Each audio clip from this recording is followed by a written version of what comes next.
How many times have you picked up your phone to do something and 30 minutes later you realize you've just been mindlessly scrolling and you forgot what you were even supposed to be doing on your phone in the first place?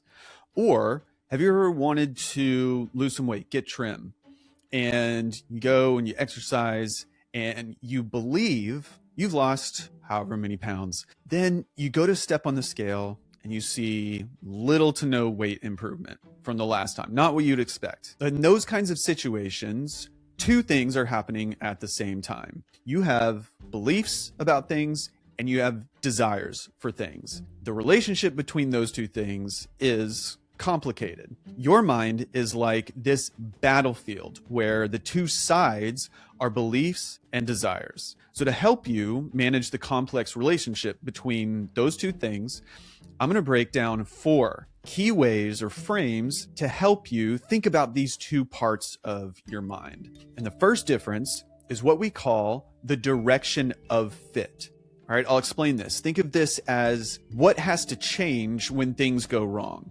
All right, so here's an example. Imagine that you believe that your dream company wants to hire you for a position. So you apply, you go through the whole interview process, and you wait to hear. You're anticipating. And the problem is they end up hiring somebody else. Now, to be a rational person, you have to change your mind about that thing, the belief in your head that they want to hire you for that position. You have to change your belief to match or fit the world, the fact that they didn't want you for that position. That's the mind to world direction of fit that we have for beliefs. If you keep believing they want to hire you for that position, that's wrong. You're not manifesting or something. You're just completely wasting your time and your career. So the belief has to change. Now, think about your desire in that same situation. You want the company to hire you. And you don't just give up on that desire, stop looking for jobs. You keep the desire for a job there and you try to change the world, let's say, which is you getting hired. You improve your job experience or your interview skills so that the world out there matches your mind, your internal desire. And that's the world to mind direction of fit for desires. Works in reverse direction from beliefs. Now, we want our mind and the world to match. Right? If the belief is wrong, the belief must change. If the desire is unfulfilled, well, maybe the world needs to change to match it. But beliefs and desires, they can also work well together. They don't always have to clash. So think of desires like your engine or your fuel, and belief is like the map.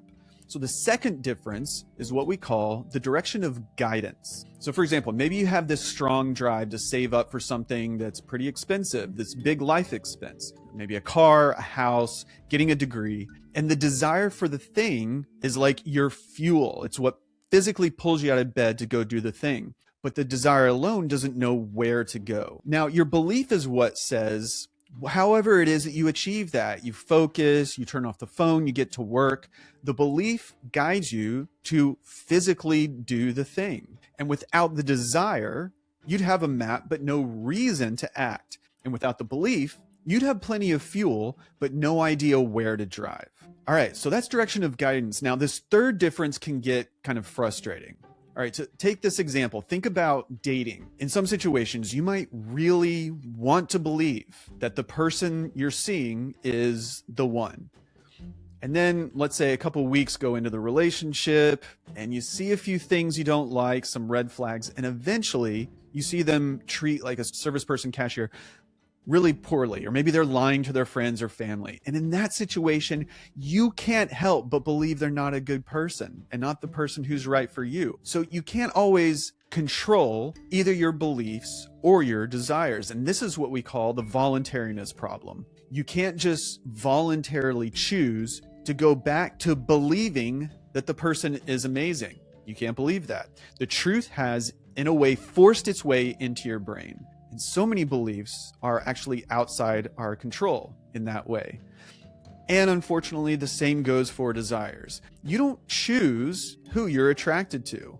And you already knew this because that's what creates so many relationship problems in the first place, right? What if you could just pick someone and choose to be genuinely attracted to them? It just doesn't really work that way. In most cases, you can't just really flip a switch and immediately stop wanting what you want or immediately start wanting something. So desires are also, in many cases, totally outside our control too.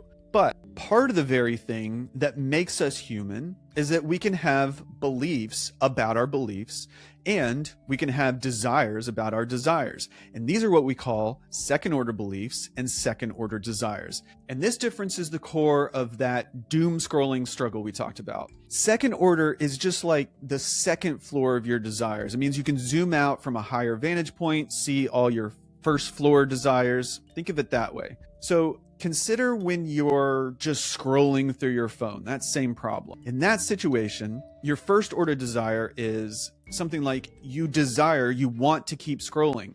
Feels easy, scratches some itch, it's dopamine for your brain. That's the first order desire. Your second order desire is something like, well, you want your first order desire to study to be stronger than your first order desire to scroll. You're zooming out, that's what you want. And so you're literally wanting to want something else.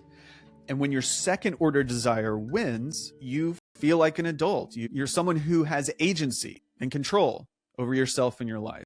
When your first order desire wins, it can make you feel almost subhuman, like you're not in control, someone who is totally under the control of a robot algorithm. So those are desires, first order, second order, and the same is true for second order beliefs. You might have a first order belief like, I'm not going to land this job after you interview again for that same company.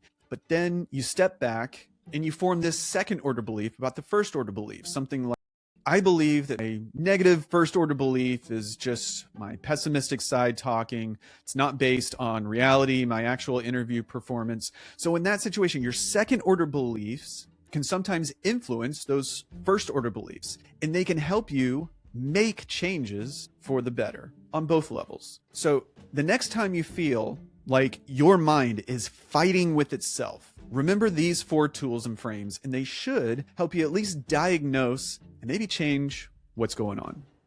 If this helped you, hit like and subscribe for more.